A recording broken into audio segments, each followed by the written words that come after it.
We talk a lot about how Alistair is a humongous fraud, but I believe that there's an even bigger fraud amongst us. Vox. Okay? Now, I know that we know that he got defeated by the end of the season, but if it hadn't been for the intervention of Shockwave, then the season would have ended way quicker than it did. Now, we're just gonna move on to his lackluster durability first. Now, being the strongest sinner in hell at that moment would entail that you have some level of heightened durability than your, normal base self. But that's not the case, because he seems to be equally as durable in both forms. So, if you look at it from this point of view that, oh, the amount of force that you can exert should be equal to the amount of force that you can take, which is your durability, which is pretty much the definition of durability, it's not looking good for Vox, because if his durability is as lackluster as it is, then his physical attacks should be as equally mid.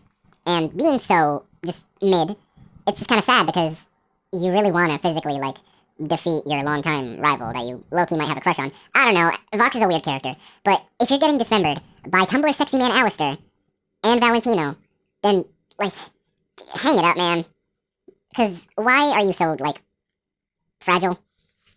Let's see. So, he gets his head ripped off at the end of the season by his boyfriend Valentino. And then before that, in I believe the first season, he got his screen damaged by his boyfriend Valentino.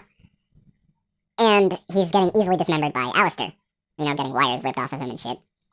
Now, one of two things. It's either that Valentino is of average Overlord physical strength, and an average Overlord, at the very least, can just dismember Vox easily, if given the chance. Or that he's comparable to Alistair's level, and he's secretly the most physically strong being in all of hell. He's just a super buff Giga Chad that can just rip people apart, which is obviously not the case. So, him being so easy to dismember, even by the average Overlord, technically speaking, then that's just sad, because how are you this lackluster in everything that you do?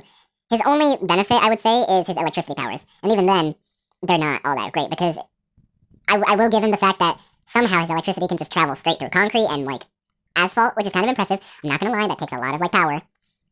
Unless that all of the roads in hell are just made of copper, but I highly doubt that, or that there's copper in the cement, no. If this is normal cement, normal asphalt, then there's no conductive, so that's a pretty powerful attack.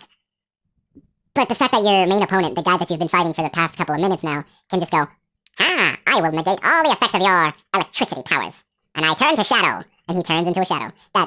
You can't hit him. Your only attack that, has some potency can't hit him. That's just, please hang it up, Vox. It's done. And not to mention, the fact that he needs his approval rating to be powerful is just even sadder, because if he has horrible approvals, then he's just even weaker than he already is, and he's already a fraud, even at 100% ratings.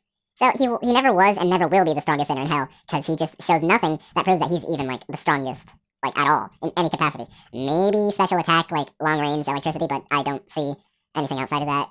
Because what does he even do? Without the might of Lilith, without the help of Shockwave, he still got his ass handed to him very quickly. So, yeah. Oh, Vox. Vincent Whitman. Please. Please. Calm your titties and leave. You're on fraud watch. Along with Alistair, you are on fraud watch.